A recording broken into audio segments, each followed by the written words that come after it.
les amis. Allez, là on va Sikha 88. Là on va passer à Pessah directement là. 2018. Allez, Sikha numéro 88. 88. Qu'est-ce qu'il nous dit là? La coutume de renverser les tables le jour du Shabbat à Gadol nous apprend que jusqu'à Pessah, la parole Alors, était attends, encore en... Ouais. C'est quoi cette coutume? C'est ça. À l'époque, c'était pas comme aujourd'hui, le lavage de Pessah, etc., etc.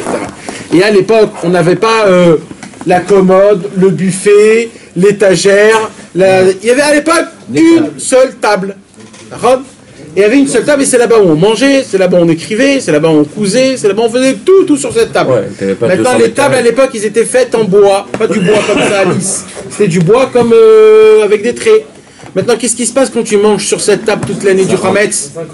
Tu peux, ça rentre dedans, tu peux pas. Alors qu'est-ce qu'il faisait? Shabbat Agadol, le Shabbat avant, il prenait la table et il la retournait de l'autre côté. Il l'a inversé. Parce que dans l'inverse, tu vas même pas manger. Et c'était ça la table de Pessah. T'as compris? C'était ça la table de Pessah. Et quoi? Il mangeait... À la table renversée de l'autre côté. Mais donc il mettait du Hametz sur le côté qu'il va être à Pessah? Alors non, puisqu'à Shabbat Agadol, on se garde du Hametz, parce qu'à l'époque c'était comme ça. Tu pouvais pas faire un lavage 2 jours avant comme aujourd'hui. Donc c'est déjà la semaine, le dernier Shabbat, il mangeait pas de Hametz. Ah d'accord, ok. Tu comprends? Il se gardait déjà du Hametz, comme tout. Que Dieu te bénisse. Donc la coutume de renverser les tables le jour du Shabbat à Gadol nous apprend que jusqu'à Pessah, la parole était encore en exil, car ce n'est qu'avec Pessah que la parole est sortie de l'exil, comme nous le montre la position du mot Pessah, P, donc la bouche, Sar qui parle. P, Sar, Sicha. La bouche qui parle. Tout le problème, quand on était en Égypte, c'est qu'on ne pouvait pas parler. C'est quoi Paro? C'est quoi Paro? Oref. Oref, c'est le cou. Dans le cou, il n'y a pas de bouche. Tu ne peux pas parler. Qu'est-ce qu'il a fait, Moshe Rabbeinu? Il a inversé, il a dit Pessah.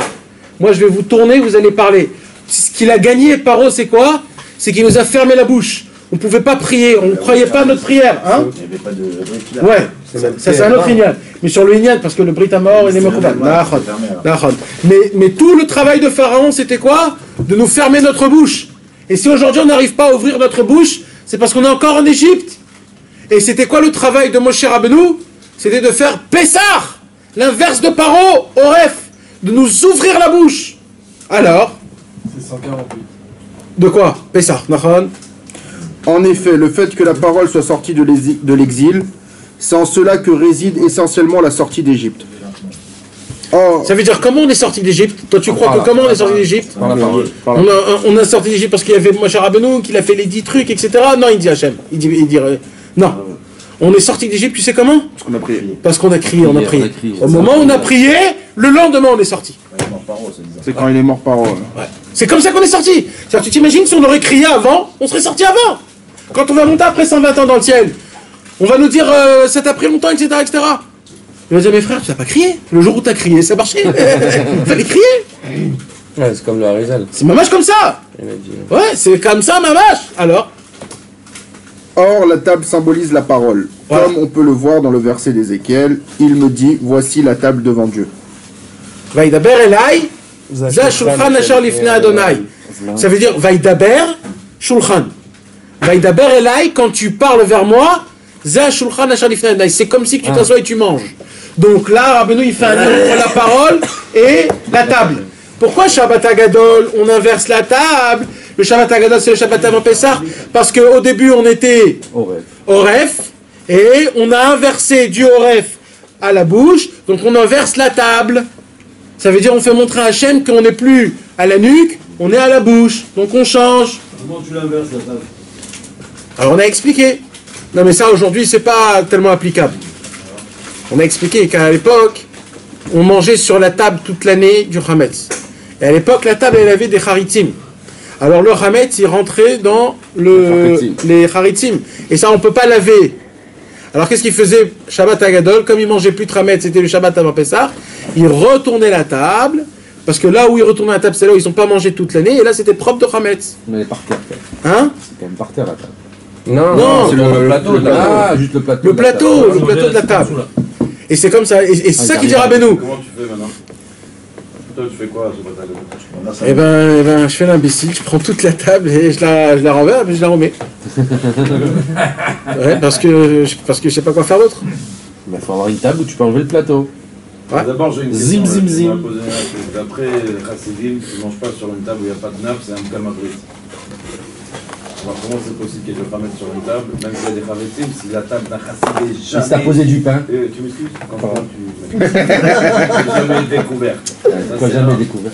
Parce que c'est comme le brit, tu le Ta table, elle a tout le temps. toujours. Ta table, elle n'a pas de toute l'année, il maman. faudrait que tu aies une nappe. Tout le temps. Le Harry dit que c'est la bride. Toute l'année, il faut avoir une nappe de table, c'est bon. C'est quoi ça? Jamais blanc avec toute la semaine, toutes les couleurs. Ah, Non, faut une nappe, quoi qu'il. Mais un jour, j'ai demandé à un Zaken de Zikné Anash comment il fait. Alors il m'a dit qu'il y a deux chitotes. ou de tourner, Il y en a qui.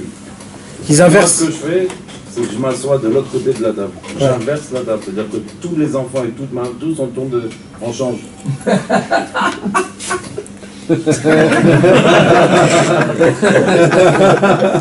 Fais semblant, tu l'as retourné, tu l'as remis, qu'est-ce qu'il y a? Et c'est ça, tu te fais rire, toi. Moi, je te donne une idée.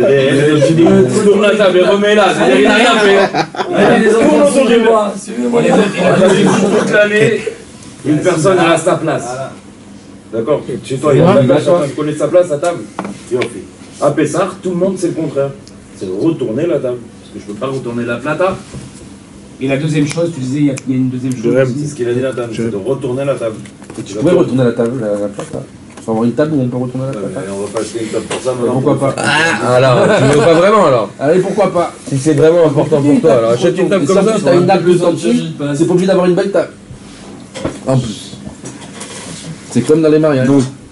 Et il me dit, voici la table devant Dieu. Vaïdaber Elai, Zeh Shulchan Asher La Lifnei Torah a délibérément utilisé l'expression « et il me dit » en corrélation avec la table, car la table qui se trouvait dans le temple était le symbole de la subsistance et de la nourriture, et la table dans ce contexte a un lien avec la parole dont le verset du Deutéronome.